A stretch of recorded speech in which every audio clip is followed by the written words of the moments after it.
It all started 2007 or 8 in our holiday home at Airy Bay. Jack was remembering me brewing beer in Sumner on the old coal range, and one thing led to another, and within a couple of days we had everything there, and we were mashing in there on the old stove. We were pretty rudimentary. We occasionally used a coffee grinder to grind up the barley, and wrecked a few coffee grinders doing that. The brew was absolutely superb. It was a lager. It tasted better than anything you'd ever taste anywhere. Boys were totally surprised. It was a lost art, I think, that they'd just found.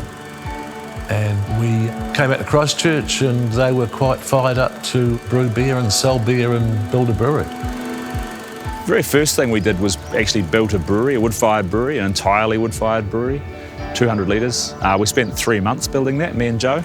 We assembled it in what's now the brewery building in Garlands Road. Back then, there was just literally me and Joe and Dad, and me and Joe were brewing. We started putting in 500ml returnable bottles with flip tops and selling it at the farmers market. Everyone loved it. It wasn't long after we started bottling by hand that we employed our first brewer, so it wasn't Zach or I brewing anymore, or Alistair, and he really moved the standards significantly along. He developed some of the beers we still have today. The boys sort of made money out of it, enough to probably make a job each for them, which they were doing. And the earthquake didn't really help. In fact, after the earthquake, there was no one to sell beer to and no pubs left this side of town, nothing to do.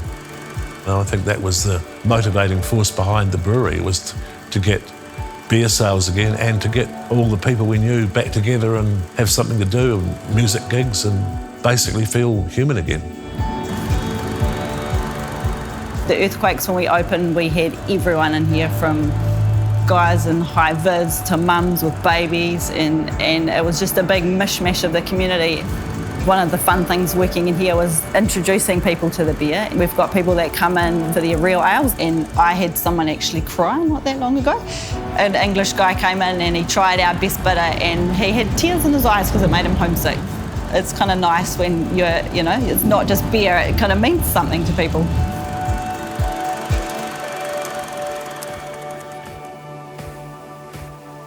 Now we've got probably 80 staff in total, at least 15 to 20 just with the brewery business. And we've got some really good people that are really motivated and really passionate about our business and making it grow. We have pretty amazing brewers, and they're all passionate about the kind of amazing beer styles they can come up with.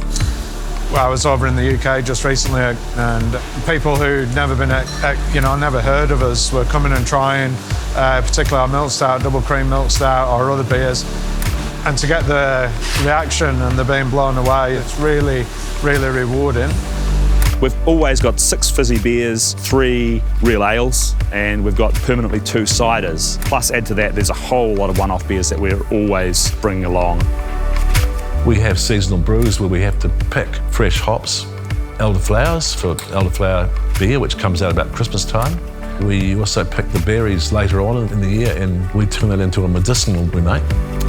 We've got a farm down south of Christchurch, and the Steiner School gets involved picking apples, and Trudy, Pete's sister, makes beautiful cider for us. There's a lot of connections there. Cassels Sons is a family business in the true sense of the word. There's a lot of family members in it, and the business is run like a family. We squabble like we do in a family, and we have achievements like families do. Everyone generally gets along pretty good, and we all know each other very well, and when you can be openly honest with each other, it helps the business grow. And I really think what our branding has, which I don't know that many other brands have, is that our artwork is cut from a woodcut. It's printed on paper, and then we turn it into digital and we use it for our labels. My sister-in-law Hannah is employed. Now I'm employed, and eventually maybe our children will be employed. Yeah, hopefully they'll be brewing one day and they'll be selling beer.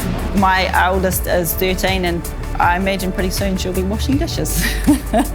I was in here yesterday afternoon, and I think there was 3 of the Cassels family and about 10 kids, and people like that.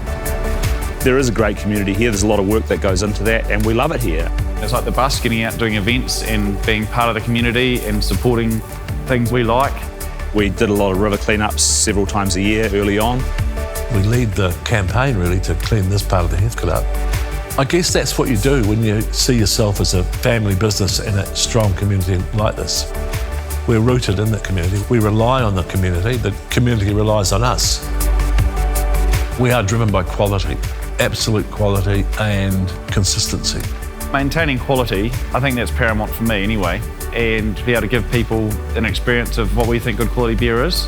We have a really good core, loyal following of customers, and we have people who are discovering our beer. Our beers are timeless, and we would like to think they'll be around in 100 years.